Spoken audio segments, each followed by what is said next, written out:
Kita masuki pelajaran kita pada kesempatan yang berbahagia ini. Ternyata bab yang harus kita pelajari adalah babul khaufi minasyirki.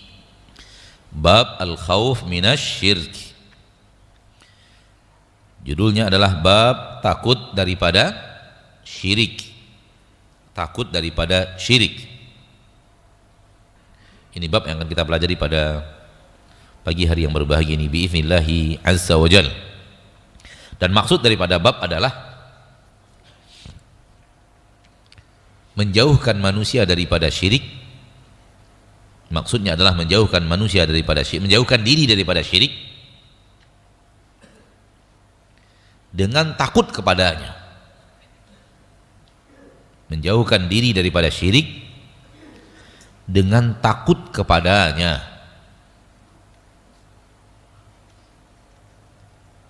Karena kalau dikatakan takut ternyata tidak jauh, itu bukan takut. Itu namanya berani. Saya tidak takut kepada ular, namun ular dipegang-pegang ya. Itu namanya takut apa berani? Berani. Maka maksud takut adalah menjauhkan. Tujuan takut adalah agar terhindar dan jauh. Oleh karena itu para ulama mengatakan maksud daripada judul adalah menjauhkan diri daripada menjauhkan diri daripada kesyirikan dengan menanamkan rasa takut kepada syirik itu. Kenapa? Karena ini adalah mudarat hidup. Sebagaimana manfaat hidup adalah tauhid. Lihat kaitannya dengan apa yang kita bicarakan tadi di atas. Manfaat paling bermanfaat dalam hidup dunia akhir adalah tauhid, dan itu kita sering ulang-ulang. Ketahuilah ini lawannya. Mudarat paling mudarat dalam hidup adalah syirik.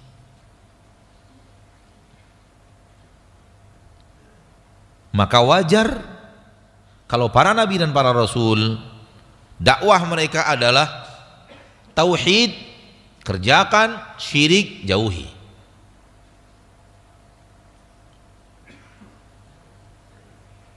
Itu orientasi utama dakwah seluruh para nabi dan para rasul. Tauhid kerjakan, syirik hindari. Dan untuk menghindari syirik harus dimulai dengan sifat takut kepada syirik. Dan takut terjerumus ke dalam kesyirikan, sehingga tak berani mendekat-dekat kepada syirik. Dan untuk tidak terjerumus ke dalam syirik, benar-benar menjauhi syirik dan segala jalan yang akan mengarahkan kepada syirik. Mulai daripada perbuatan yang mengarahkan kepada syirik, perkataan yang mengarahkan kepada syirik, penglihatan yang mengarahkan kepada syirik. Lihat ketika Allah Ta'ala melarang Nabi Adam untuk memakan buah yang ada di sebuah pohon, Allah melarang Nabi Adam bukan memakannya saja, tapi melarang mendekatinya. Wala taqraba hadhihi syajarah. Kalian berdua, Adam, Hawa, jangan dekati pohon ini.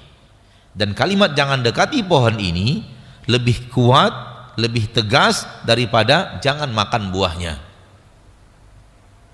Sebenarnya yang terlarang memakan buah, tapi kalimat yang Allah datangkan jangan dekati pohon.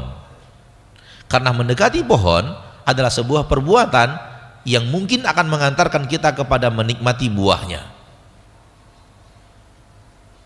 Demikian juga dengan seluruh masalah syirik.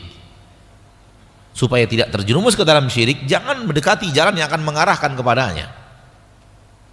Maka Nabi Muhammad SAW datang dengan syariat yang menjauhkan kita daripada sebuah dosa dan menjauhkan kita dari sarana yang akan mengantarkan kita kepada dosa itu. Semuanya dilarang. Semuanya dilarang. Dan kalimat yang paling hebat dalam Al-Quranul Karim dalam surat An-Nur, ketika Allah Tabaraka wa Ta'ala melarang kaum muslimin dan muslimat untuk berzina, Allah mengatakan kullil mu'minina yaghuddu min absarihim wa yahfadhu furujahum. Katakan kepada kaum mukminin, tundukkan pandangan mereka dan jaga kemaluan mereka daripada zina. Wa qul lil mu'minati yaghuddna min absarihinna wa yahfazna furujahun. Dan katakan kepada kaum mukminat, tundukkan pandangan kalian dan jaga kemaluan kalian daripada zina. Zina dosanya, pandangan jalan menujunya. Dan jalan pertama yang paling ringan menuju jalan yang paling ringan menuju dan jalan yang paling dekat, maaf apalagi maksudnya, jalan yang paling pertama yang akan mengantarkan manusia kepada zina, mata. Jalan awal, jalan perdana, jalan pertama menuju zina itu melalui mata. Dilihat dulu, setelah dilihat diidam-idamkan, setelah diidam-idamkan didekati, setelah didekati coba-coba, udah selesai dia. Maka ketika Allah melarang di dalam ayat ini daripada dosa zina, Allah melarang jalan yang paling perdana daripada syaitan menggoda kita untuk berzina bernama mata. Dengan Allah mengatakan tundukkan pandangan. Karena kalau sudah tunduk pandangan, zina aman, nggak akan terjerumus dalam zina. Kenapa di permukaan bumi sekarang banyak pezina? Karena mata mereka gelayapan kemana-mana. Ya, dari dalam kamarnya disuka jadi menikmati wanita Prancis. Capek dengan yang putih, pindah yang hitam. Mana-mana mata muslimin sekarang melalui handphone yang sebenarnya Allah mudahkan untuk kebaikan. Hanya manusia memanfaatkannya kepada mudarat.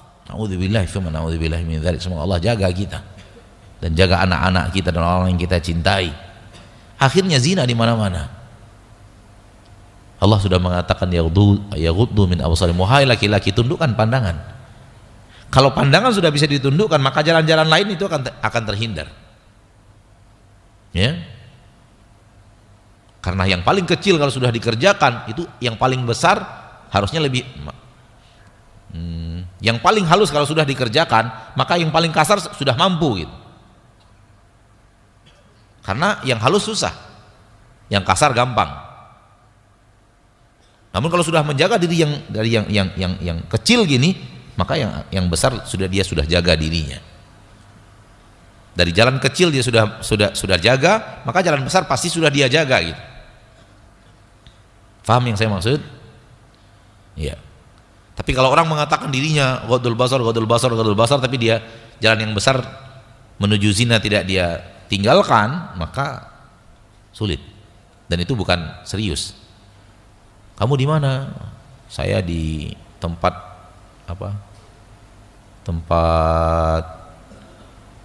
orang konser, campur aduk laki-laki perempuan. Tapi saya di sini ghadul basar katanya.